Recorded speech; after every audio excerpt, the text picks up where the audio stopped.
this is a long time coming, I think. Been meaning to do this for a hot minute.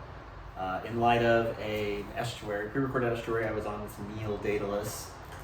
Today, actually, the date of this recording, too. Talking about friendship. I figured at some point, sooner than later, I would get my friend Christian here on to the channel. I was thinking about this beforehand, but just some of the conversation and talks that came up in this estuary, I was like, man, we gotta do this soon. And lo and behold, I happened to be in the area, and I was able to end up here with Christian. So welcome to your house, I guess. This is not my space. This is my favorite room. My favorite room. So, yeah. Anyway, without further ado, we're going to do this TLC style, per usual, and we'll take it from there. So you can go as little as much as you want. Tell us about the home you grew up in. Okay. All right. So first, Chin Chin. Always a pleasure to have you.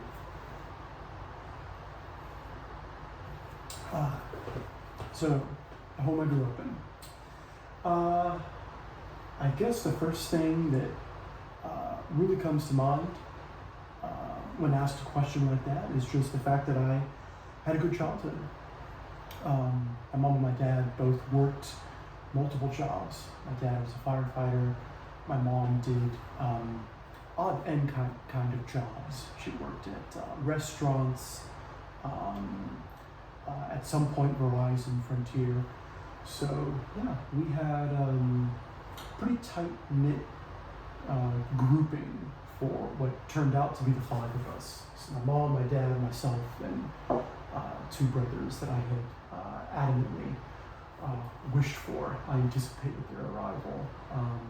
One of which he's one of my favorite people on the planet. So I hope that kind of chums the waters for friendship. But yeah, we had a good childhood. Grew up in a middle class neighborhood. Didn't start attending church regularly, I would say, until middle school. I attended public school up until, strangely enough, the 8th grade. So for the 8th and 9th grade, I actually went to a private school. For me, it was like being in seminary. I took it very seriously. So yeah, I guess my first religious experience really involved my dad telling me that God was with me. I was afraid of the dark, and he made that very, it was a nightly thing. In fact, though we were, some would say, nominal, we did pray together as a family every night. And the power of the spoken word, it was rhetorical. We had a huge prayer that we had memorized, and we would actually go through God bless Grandpa, God bless Grandma, all the way through the extended family. So yeah, we had a good childhood. I can't complain. So you had a good childhood. You kind of grew up in the church. Through private school, I guess, right? Yeah, that had a huge impact on me. It was quite a distance from our home, so it was about a 40-minute drive to and from. And I think that first year I was alone. My brothers were not enrolled. It was like first grade through 12th. Yeah. They brought you all the way to graduation. So that first year I was on my own. Second year they came. Having Christian teachers, many of whom actually, I don't want to say they gave their testimonies, but they were quite open about their struggles, some of their dreams. There was one coach I'll never forget who was single and kind of walked us through being a single man at his age, just by example, obviously, by example. So yeah, it played a huge factor. We had science books. We did, geography, economics, English, but the curriculum, I couldn't tell you who wrote it or, yeah, but it did. It was all very much from a Christian worldview. So there was a big shock for me when I actually went back to school for the 10th grade and caught up with an entire generation of kids that I had gone through elementary, middle school, and finished high school with. So yeah, it was very informative. Really primed my mind, I think, looking back, to resist a lot of things. So we went to private school for what was it? 2 years? 2 years. 2 just years. I just went 2 years. Right. My brothers went the whole. Yeah. So then you finished out high school. What was that like in public school? Just briefly. I don't remember much, I guess you could say, of my time in high school that I care to remember. I did have 2 friends kind of instilled a love for reading that I would love to see them again just to thank them for that. But yeah, it was like anybody else's, struggling with my place, not just in academics, wanting to, walk away from academics, right? I had no idea that could potentially play a part in your adult life. I guess, again, generationally speaking, we were told, work hard, go to school, and you'll do well.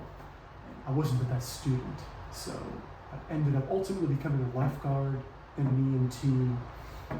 My dad actually helped get me a job at the hospital, and then I eventually became a nurse. Okay. So, yeah, I'm very forgiving towards myself when I think back to that time. But I don't have any contact with people from that chapter in my life. Yeah. Okay. So where do you want to pick up then? So you went through high school, not much necessarily reflecting there. You hit young adult, I guess, out on your own, and then when did you? I guess probably because we'll end up talking more about it, church stuff. When did you really start getting into that, taking that super seriously? You had your formative experiences with your dad in some way, as nominal as it might have been, and then your 2 years in private school, right? So when was kind of the next big, perhaps like spiritual, religious, Christian kind of moment for you? When was that? I guess it would be my time at college at USF. I went in not really knowing, to be quite honest with you, what I wanted to do or how it worked or what was needed to succeed, but I did notice the contrast between the kind of curriculum and the attitude towards God, the supernatural, metaphysical. It was very much from like whatever materialist perspective. I was kind of enthralled by Roman Catholicism. People like Chesterton, Tolkien, Scott Hahn at the time was very popular. It was the height of his sort of publications for laity. Yeah. I was really drawn in by the high church, liturgy, mass. And that world was kind of endless. Even with their catechism, it was huge. It was just a massive world, and So in a way, I converted. I went through RCIA. I had sponsors, lovely sponsors. Actually, this was so long ago. I don't know if they would still be living, but. I wanted the aroma. I wanted that, tactile, the desire to be very much, in the Mass and at the mercy of the Eucharist. But even that was very much kind of a lonely venture. And in retrospect, I because I've obviously, I don't want to say changed, but I've undergone various changes since that time. But yeah, I don't want to say I went church hopping, but so far in my lifetime, I've been to various different, I guess you could say, branches, loosely, of the faith. I've been to like a Greek Orthodox service, Roman Catholicism, Pentecostal, non-denominational. So yeah, I guess in my time in the Roman Catholic Church, I did pick up on a sense of I guess what we would call, I did get a hint, a whiff of apologetics because of Scott Hahn. Yeah. At the time, I was actually, for various reasons, heavily involved in group therapy, and there was a psychotherapist who just so happened to be Roman Catholic, and really helped pull me through that particular time in my life. Not that there was anything wicked or pressing, but I did find a lot of mercy and acceptance and learned so much. And sadly, that provider, I don't know that he's still with us today. Yeah. But yeah, so if anything, there's this works-based exposure that I familiarized myself with it during that time. Yeah. All right. So from there, you've got the Roman Catholic experience. Did you continue? How long did that continue through, and how long were you kind of active in that kind of world? I mean, I would flock to Mass and adoration quite a bit. It wasn't until in the hospital there was a provider, a mid-level, who very gently was just sort of started questioning, I guess what it amounts to is the order of salvation. What does that look like? How does that occur? And he kind of turned me on to various, I know what you would like to call them, pastors, theologians, Like who? John MacArthur, Okay. R.C. Sproul, John Piper. So you're living in a very kind of Catholic space. More or less grew up in that. There was a framing for that in some way. yeah, high church. Yeah, a high church frame. Yeah. And so then now, is this when, because we didn't say it, like, is this when you're in the ER and doing that stuff? Did this happen? Yeah. Okay. So I was exposed to a lot of stuff during my time in the emergency room, both for which I'm grateful, and I miss it, and at the same time I'm definitely glad to be away. Sometimes, the description or the characteristic, that people mention is like a trauma junkie, like an adrenaline junkie. I wasn't that. In fact, I kind of felt like my dad actually placed me there. He was a firefighter, and I guess his expectations of me were to excel academically. Yeah. I think I was on a fast track to more of like the bohemian sort of poetic side of it, not so much the academic medical side of it. So becoming an EMT, becoming a nurse, being placed in the ER, just gave me some big doses of reality of Right. life. And so through this particular individual who was a mentor to me, I was introduced to a very, very small community. One individual, for example, was Jewish, and he was Messianic. He celebrated the Passover. And I guess at that time, when it occurred to me, it was explained to me, you have these festivals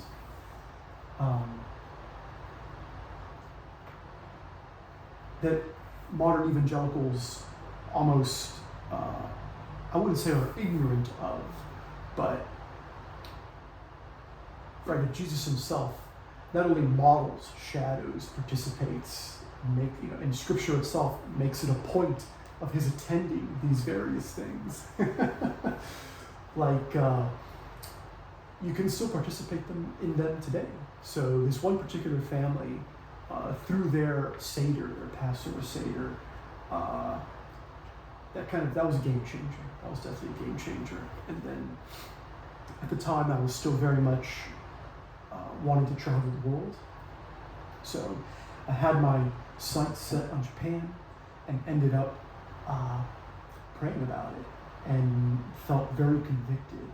And I ended up going to Israel instead. And that was another, I guess you could say, advancement in my understanding of the Scripture. Understanding large swaths of Scripture, especially the Old Testament. It all made sense. Mm-hmm. And yeah, I guess I began to take a lot for granted at that time and figured that there was so much good teaching online and through the web that I didn't really feel compelled to actually attend a church at that time. I guess you could say it's kind of like the discovery of autonomy as an adult, I guess. Everyone has to undergo that to some extent as a thinker, right? You have to think for yourself at some point in your life. I would not attend church at that time. And so after the pandemic, I ended up leaving the ER and settling on a clinic.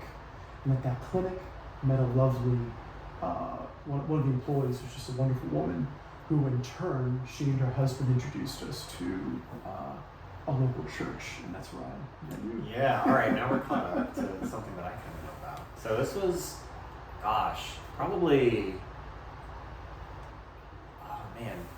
December of 2022. And technically sooner than that, because I had come in and dropped in the Sunday school you were sitting in at the time from a mutual friend. Mm-hmm. I'd seen you just kind of from afar just once. There was not a Sunday school that I was going to at the time or something was going on. And so I'd seen you maybe once. But it was right before Christmas, and I just sang something. I was doing special music at the time. And I did not really I like doing that stuff, but that's not something I did very frequently. So for a time we used to joke that it would be like, this is a big deal. I'm gonna go up and sing. So all the church ladies were gonna be like, oh, you gotta do more singing. So I did that, and you came up, and you opened pretty much with that was really great. By the way, have I ever said that you kind of look like Byron Herbert Reese? Yeah. This book's on the shelf. Yeah, no. Darn. This interview is brought to you by Byron Herbert Reese. So if you're unaware, he was an Appalachian poet who wrote just 4 volumes of poetry. He wrote a novel too, right? Wrote 2 novels. They are on the shelf. Oh. He was a Christian and very much suffered towards the end of his life. Depression, loneliness, never married, took care of his parents. They had tuberculosis. He caught tuberculosis and decided that taking a bullet to the infected lung was his only way out. So yeah, on one of those traveling adventures, I ended up going to Young Harris College, and without so much as any academic credit whatsoever to my name, they shuttled me to a room with his personal library at the time of his death. Wow. And I took out a pen and paper, and I was, just frantically trying to write down the titles, and they said, don't worry about that. We'll give you, an itemized list of the books. So yeah, I felt a really close, intimate affinity with Byron Herbert Reese, his poetry. So he wrote in the vein of Faulkner.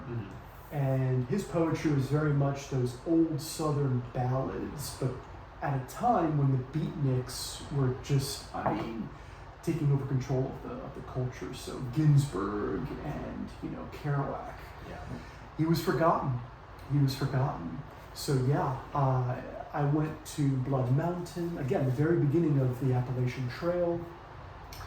Zimmerman, there was a U.S. Georgian senator who had stories of growing up with him. Really? And they would actually, like they were out canoeing on creeks and lakes and rivers. And so when you read his poetry, what people say about John Bunyan, how he bled, he had a blibbing, right, blood.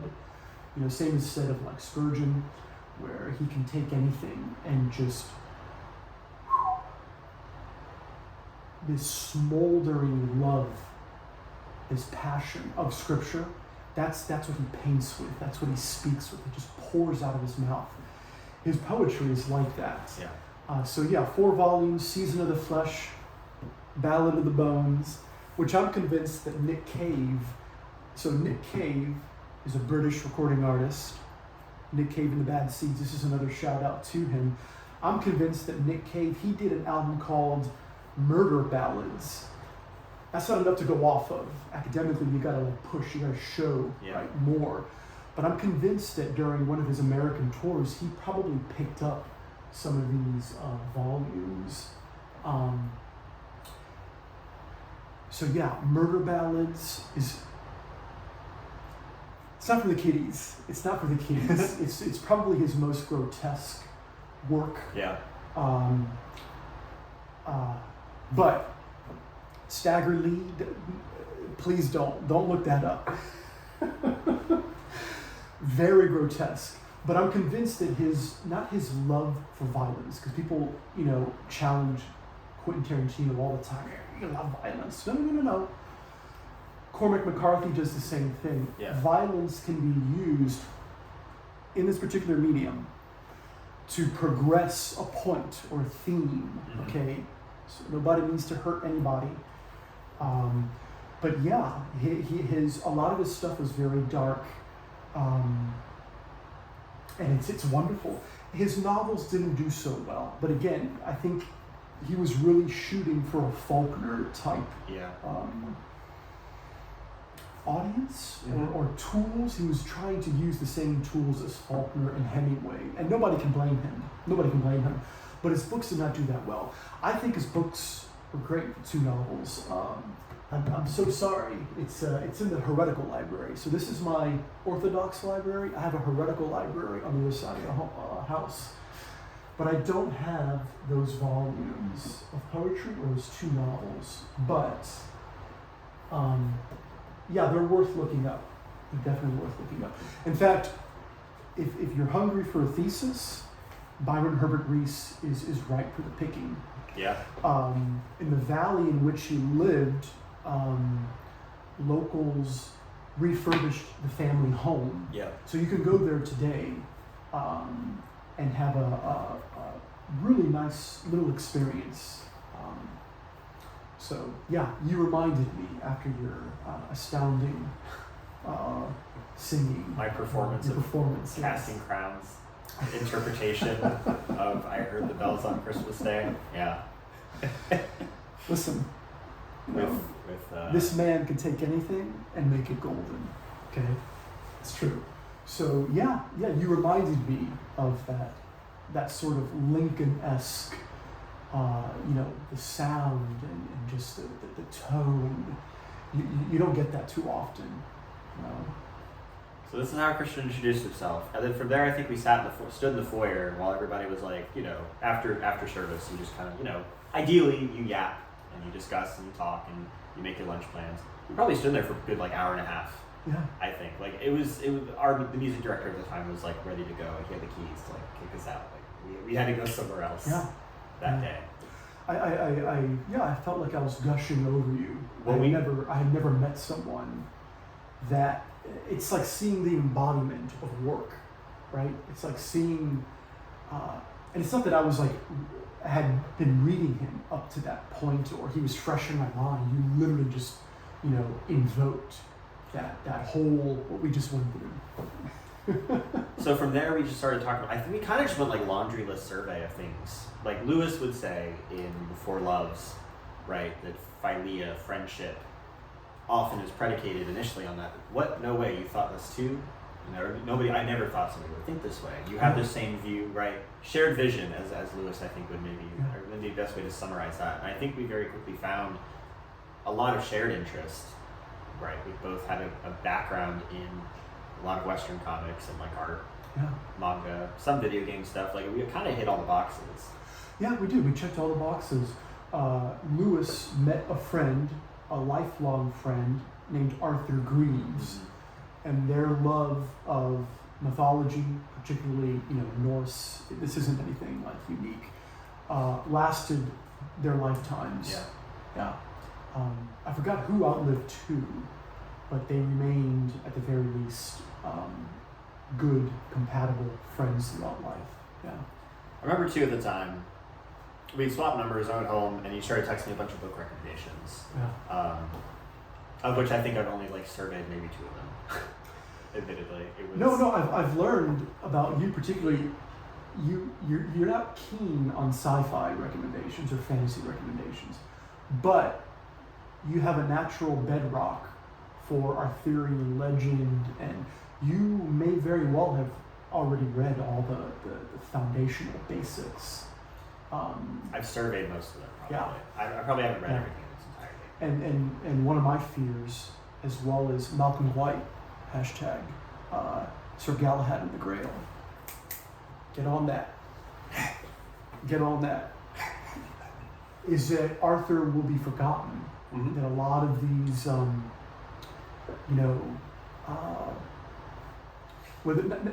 even counting Canterbury Tales and things like that, but just this medieval chivalry, the Golden Chain of Command, all of these ways to look at the world might be lost. Yeah. Might be, and today's, I wouldn't say society, but zeitgeist. Yeah. Is definitely nowhere near those principles, guiding principles when it comes to nature and hashtag Martin Shaw. Everybody knows Martin Shaw's very familiar. I hope so. So, I need to read more Shaw. I gotta finish Liturgies of Life. That's a different story. But. Yeah, sometimes you pick something up, you interact with it, and it does it for you for a time, and you fall off the path, but it's still worthwhile. It's still necessary. Yeah. So I remember we had texted, and I went home, and I remember you sending book recommendations, and at the same time, my grandmother was. We were talking, and I was like, yeah, I'm still looking to like make friends. It's still very early into like figuring out things while I was here in this area at the time. I was only, it was 2022. Yeah, I was only 2 years into living here, and I was in a rough spot in college at the time. And I remember my grandmother being like, well, I'm just going to pray that you find like your Jonathan or your David. However that ended up working. I remember at the time writing, probably have it in my journal, like, I think I found him. I think I found him in you before I even kind of really figured you out. So we had a couple other encounters. One of the things that had come up in this, and then we can really just open this up to like church stuff if you really want to, or friendship, because it can go both ways or it can go either way, like both and. Yeah, if we do, you're not safe. You at home watching right now, you're not safe at home. Just making you aware. Full disclosure. So at the time, our former church's young adult group was in this weird transition phase.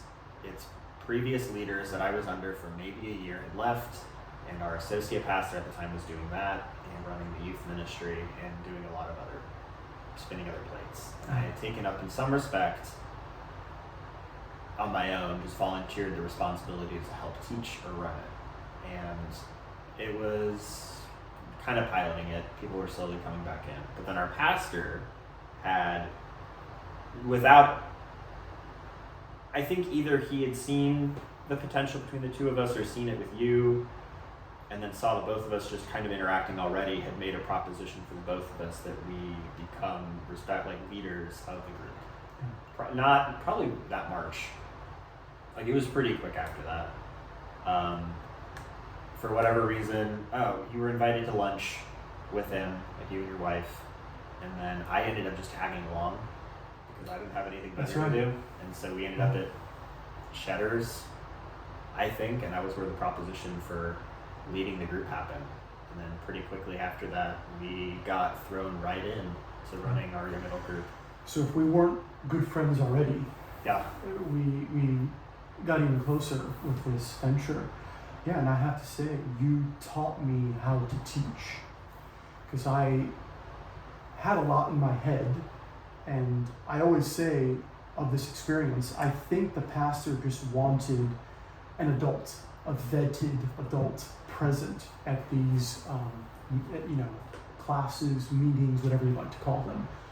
But yeah, I learned so much from you that it really became, I wouldn't call it a business model, but it really was like a teaching model. The whole there's always two. Yeah. Let's follow. I want to actually roll with that. So, yeah. I guess first kind of condition per se. One of the things that got brought up. Go watch Neil's Estuary about the friendship thing. It's really good. One of the things that got brought up is that long suffering is necessary for friendship, right? Yeah. And I think that very quickly we both kind of had to endure that and figure things out. The young adult group was already very transitory in nature. It was never consistent. And that's the nature of it. Some people are fresh out of high school going into college, and then some are on the elder end, starting families, becoming young professionals, etc. So there was not a lot of consistency throughout, by any means. And one of the other troubles that kind of continued to be ran across, and I brought it up before, so this isn't anything new per se on the channel, is a lot of bureaucracy, a lot of red tape, and a lot of weird management and leadership stuff that we, at the time, and probably continue to just have to muddle through. Honestly, neither of us had any experience doing any of this before. Yeah. And a lot of it was just all right, we did this thing, this was met with this response. Okay, well, let's try this, met with this response. So it was a lot of trial and error early on.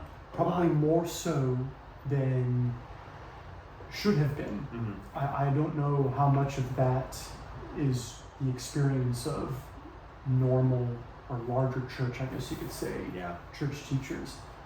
But church government, essentially, that's what it boils down to, was not a lack of church government, but and a weird history in that building too that needed to we needed to get over, which was weird. There was a pre-existing group that had tried to create its own little thing apart from the rest of the body, and that was a problem. All of those people had left after that. But it took place in our building. There was this little house on property that we used to be in, which was a good walk from the rest of the campus to the other side. So it was you could get isolated over there, and there was a lot of apprehension, I think, unfounded, per se. Well, that was one of our main points from the start, is we anticipated that, and we encouraged. What would you call them? Our members to participate in the larger body. Yeah. And I think at some point along that venture, you and I agreed the enemy was nihilism. That's the one thing that we wanted to address more than anything else. Was don't give up. That became a passion, I think, towards the very end, especially. Yeah. So what can we share? What can we teach to bolster, to prophylactic? Yeah. To keep them away from nihilism, from giving up, from walking away. Yeah. Well, it was that, and it was literacy, biblical literacy. That was kind of the other one. Christian will say that I set a model for teaching and how to present, and that was just kind of with the with-itness that you have, or the intuition as a teacher, and some of my education. But what Christian gave to me in that time was a far better appreciation for the Old Testament, specifically Life of Abraham, independent of the Peterson stuff. I had not really listened to the Genesis lectures. Neither had I. And I was not particularly interested in doing that. I liked some of Peterson's political stuff at the time. I was listening to him 2 years, in 2021, 22, so he's already out of the picture and not doing anything at the time. And I was just kind of listening where I could to some of that. But Christian gave me a real appreciation for Life of Abraham, and then kind of probably helped open the gates to some of the texts and individuals I ended up finding later in reading. So, and I hope that some of that if nobody else, I got a lot out of what you were presenting. And we were really intentional about it. We started in Genesis, would it be 13? Yeah. Up through, we got up right before Joseph, right? I had no idea what I was doing, but I knew, and I still believe, that the life of Abraham is essential, quintessential to understanding Christ. He is the seed of Abraham. Yeah. Hagar and Sarah. If you don't get that, you're missing, a lot. So yeah, that was the golden age. I wouldn't say that was the golden age. That was the catalyst. It was. We had a budding group at the time. We had to find our groove. We weren't in our building normally Sunday mornings. That was the other thing. We were doing Sundays and Mondays. Yeah. Maybe as the aside, before we kind of get into that, like the whole rule of two is really, I think that was the other takeaway we had, was that ministry endeavors, something like that, some sort of project, kind of really is best done in pairs at least. Accountability, reading the room. Yeah. Yeah. Behind the scenes support and structure. Yeah, that it was a great time. There was a lot of meetings at Red Robin, and that was probably the one where we'd sit and just kind of debrief and figure stuff out. Well, we actually debriefed after every single. We did, yeah. I'd call you yeah. on the road home as just a quick initial response to what was happening in the room at the time. Yeah. So there was a lot there. A lot was suffered in that time. A lot was learned. So we had a really good golden age, and we had some members of the church where we were really close with that would help and support dinners. We had that leading in, and that was really when things grew. And that was a really sweet time. Hospitality was on demonstration every Monday night. A very model, very good framework for a really solid marriage was seen in the hosts every week, with a lot of wisdom and advice under their belt. Yeah. It was a pocket of the supernatural. Yeah. It was a vacuum. I hate to say, I don't know if we'll ever see that again in our lifetimes. Maybe not. Those were really good days. We were firing on a lot of cylinders in spite of ourselves, in spite of what was going on. Yeah. But yeah, leadership and the red tape and I guess politics, lowercase p politics of the church and just ambitions killed it all after a certain point. It was kind of not a long time coming per se, but... No. And I'll hit the pause button for a second. Speaking of Lewis, he was asked, for example, at some point in his life, I think it was after when he was ill, he had a lot of speaking engagements, and he was asked by a priest, an Anglican priest, to write a book addressing the modern ails, impediments and stumbling blocks during that time. And he just, was like, where are my successors? Yeah. I'm tired. Mm-hmm. I've done my part. Where are my successors? So I guess I'm saying that, going back a little bit, trying to kind of tie things together in a way. I had never heard of Jordan Peterson. Yeah. And yet, what we did, and so I am not seminary trained or anything. Neither am I. So. To my shame. However, the university library, I would go and just pull commentaries from the shelf, and just, okay, we're on chapter 14, 5 different commentaries, condense, and present. And you were instrumental in helping me, really get through that. Because talk about having a tool that you just don't know how to use, or it's too heavy to lift. Your boy Henry pulled the sword from the stone. Henry is Galahad, in case you don't know. I'm gonna change my profile picture. Put some respect on this man.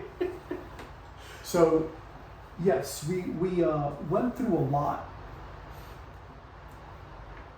And just like Screwtape Letters, I really believe that a lot of that was not the desire of church leadership. Yeah. I think that there may have been, principalities, whatever, Sure. working through all of us to just basically ultimately kind of dissolve. Yeah. And I think that that's how a lot of I hesitate to use the word ministry, but I think that's how a lot of groups end up disbanding or suffering loss. Yeah. But yeah, it was a fantastic time. We had a period where we learned like 3 different card games. Yeah. After the golden age, that was kind of the post, like the bronze age. We learned like 3 games. Well, I gotta say, to go back a little bit, it's true. Henry and I were teaching Sunday mornings Yeah. before main service and Monday nights in what was known at the time as YAMS, Yeah. Adult Ministries. We were both employed full time. Yeah. We were not clergy. Mm-hmm. We were laypersons, doing our very best to know the passage of Scripture before we present it inside and out to the best of our ability. Oh, what's going on here? Oh, low battery. All right, back. So we were laypersons, doing our best to really give accurate, true information and description in that transmission of knowledge. We were very much concerned that it was real, Yeah. not just applicable, but real and historical. And yeah, we both had full-time jobs, no training whatsoever, autodidactical methods or tools. Yeah. That was the means through which we were able to, unearth various, in a knowledge base that I guess we'll get to it at some point. Sure. Well, we read. I feel like a lot of my lessons were honestly just what I would have wanted to study and read. Was reading really broadly at the time, just across very different spaces. And it was so incredible because you were able to cue people in to certain arguments, whether it's the new perspective or is he in the bread. You were able to ask questions that didn't necessarily merit an answer at that point in time, but you were basically introducing them to the palette of colors and questions and inquiries in a way that we now know why wasn't necessarily through other expressions. Yeah. But yeah, you would do outlines. Yep. Sometimes you would read verbatim. And as a little shout out to the corner, ultimately you ended up instituting estuary Yeah. as a means to drive discussion and get a bunch of young men and women in a room using estuary as a way of just unpacking what's on their minds. Forget it. That was fire.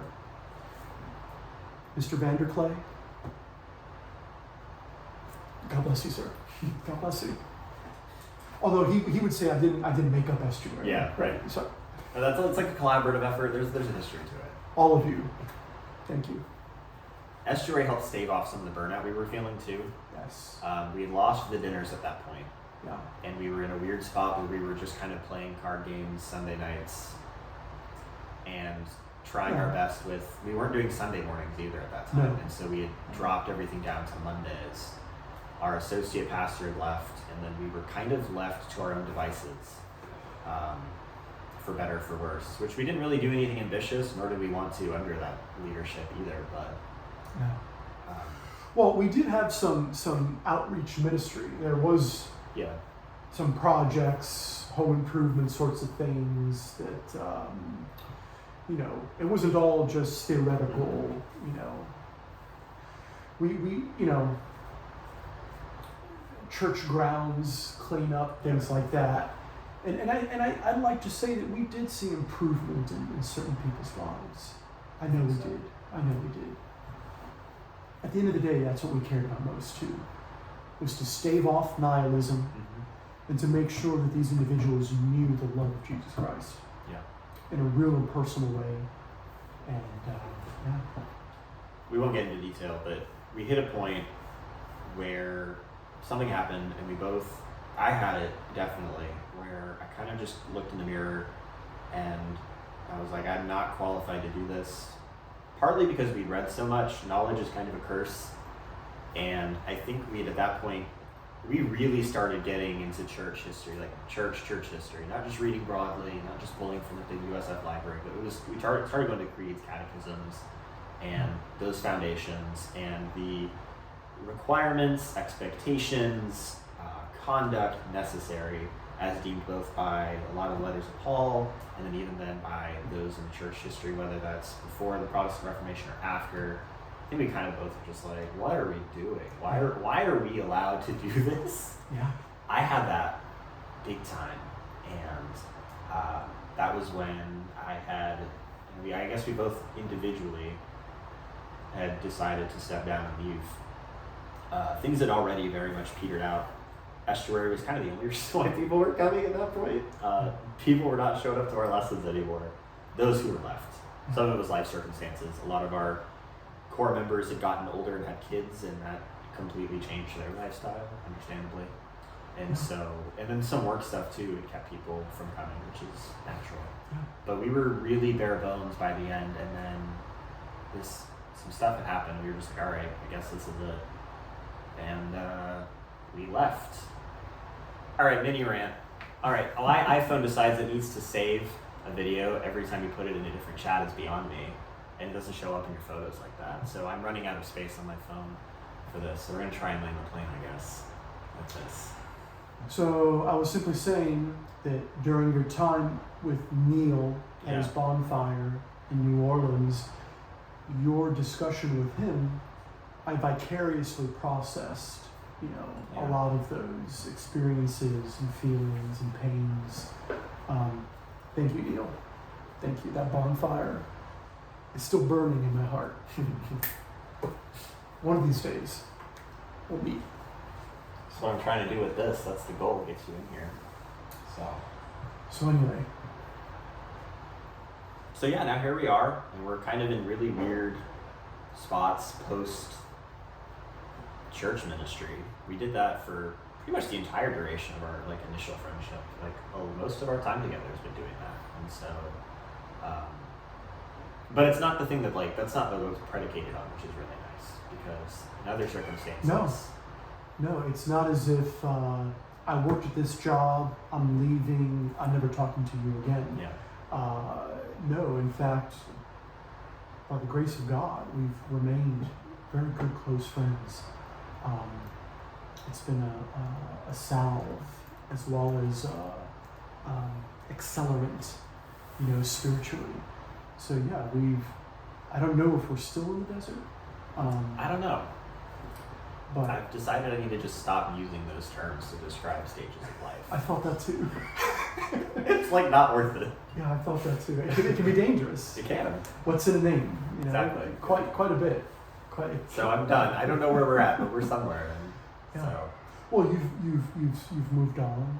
You've had a tremendous homecoming. I think that the prayers you were lifting up have in fact largely been answered. Yeah. So I'd like to think that you were there in part to fulfill a purpose. Not just for that group, but also for me, selfishly. So I'm gonna land the plane. If you guys are interested in more content, stick around. I'd like to do more of these kind of interviews. This is my first rando I've ever done, so that was fun. Yeah. I hope the early childhood stuff wasn't too boring. That's what people are here for. That's part of the rando's experience. So, I don't know. It's up to you if you want to get into this world and interact. If you find any benefit, I'm sure somebody will take an interest in you in the corner. So, we'll see. But thanks for doing this spontaneously, might I add. Just kind of was like a spur of the moment decision while I was down here. Yeah. Thank you for continuing to think about me and including me in your life. Likewise. Means a lot. All right, we'll see you around. Bye.